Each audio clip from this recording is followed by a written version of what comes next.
So yeah, we all know that the martial caster divide is one of the biggest problems currently plaguing D&D 5e. The developers seem to be at least somewhat aware of this. We want you to go to feats because there's a particular angle you want to accentuate, not because you feel like I've got to take this feat to even be able to show up and do my job.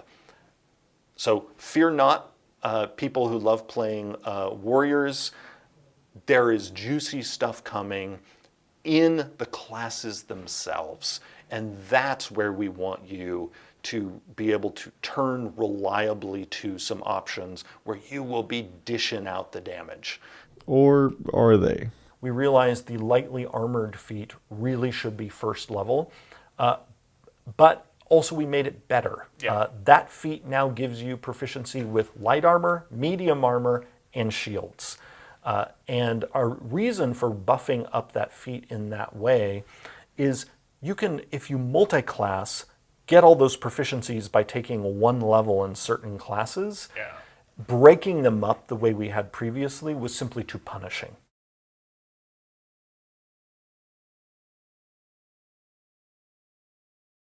With everything they've shown us so far, do we have reason to believe that this martial caster divide will be fixed in the next iteration of the warrior playtest? I'm not so sure. Let's start by taking a look at the only pure martial class they've given us so far, the rogue. The rogue did get a couple of pretty nice upgrades, those being subtle strikes at level 13 and charisma saving throw proficiency from slippery mind at level 15. Subtle strikes is a pretty nice boost, but it's not going to increase the rogue's damage that much, and it's not until level 13 anyway. Fortunately, in a more recent video, they said they would revert the change to sneak attack, bringing sneak attack back to once per turn. This would once again open up the opportunity to use sneak attack on your reaction. So we got a very clear answer here that the potential speed increase is far outweighed by people's desire to have the tactical flexibility of being able to sneak attack even on someone else's turn.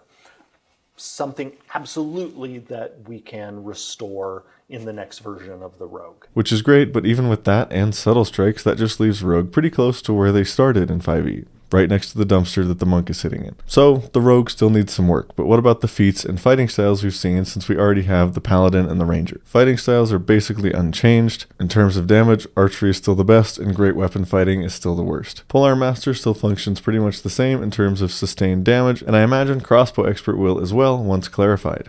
All they really did was remove the power attack features from Sharpshooter and Great Weapon Master. Great Weapon Master does still have a decent damage bonus, but I'm not sure if Sharpshooter is still worth taking at all. Though this is a fair change because the more powerful attacks shouldn't just be for two types of weapons. But overall, these changes just leave polearms and hand crossbows as the best weapons for damage. They're just slightly worse as they have no power attacks. On the contrary, casters have actually gotten a few buffs from the One D&D feat changes, like getting easier access to armor from the new lightly armored feat. Also, although it may be a bit early to start assuming from the 10 to 15 spell updates we've gotten so far, it doesn't seem like the overall power level of spells is changing very much. And with the exception of Druid, it seems like Caster's class features are actually getting buffed overall, like Bardic Inspiration now being able to heal and Paladins getting a free cast of one of their oath spells and Find Steed. On top of that, another thing that's boosted casters is the addition of the 3 generalized spell list, Arcane, Divine, and Primal. With this change, Paladins can now cast Spirit Guardians, Clerics can use the new Smite spells and Find Steed, and as it is right now, Wizards and Sorcerers can use what used to be just Warlock spells like Armor of Agathis. With all of these changes, or lack thereof, these new weapon options and warrior classes are going to have to be absolutely incredible if they're going to compete with casters whatsoever. Another thing to consider that goes hand in hand with this issue is the rather large disparity between melee and ranged martial characters. Most enemies you'll run into have more powerful melee attacks than ranged attacks. This ends up causing melee martials to take the majority of damage in most fights, and whether they're optimized or not, they don't really do any more damage than a ranged martial. The biggest advantage melee martials have is opportunity attacks, but this is not even close to enough to beat the plethora of tactical advantages that a ranged martial has.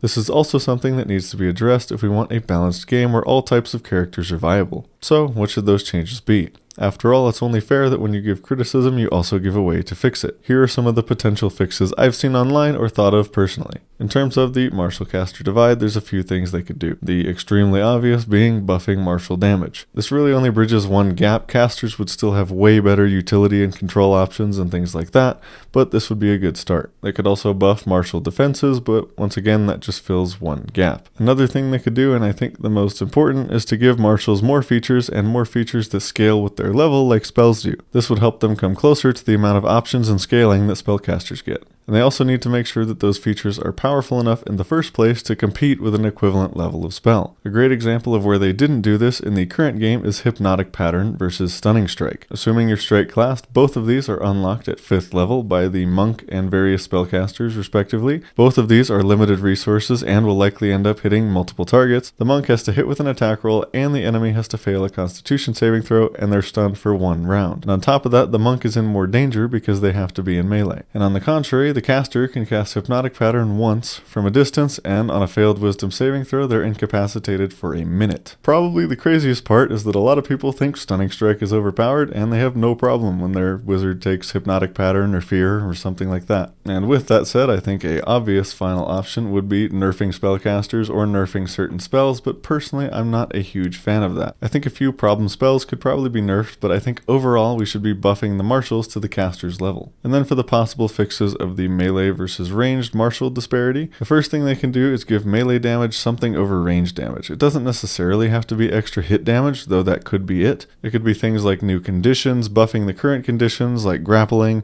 or even something like persistent damage over time. Another thing they could do is buff tanking and control abilities that martials do have, stuff like the Sentinel feat, Stunning Strike, and subclasses like the Path of the Ancestral Guardian Barbarian. They need to get stuff like those to where they compete with an equivalent level of spell. And they need to scale so they can compete with the higher level equivalent spell as well. If there's another fix you've seen or thought of, let us know in the comments down below. But that's all I have for this video. If you'd like to check out another one of our videos that YouTube thinks you might like, you can click right here. Otherwise, here's hoping to a great warrior playtest. I hope you guys have an awesome day, and I'll see you in the next one.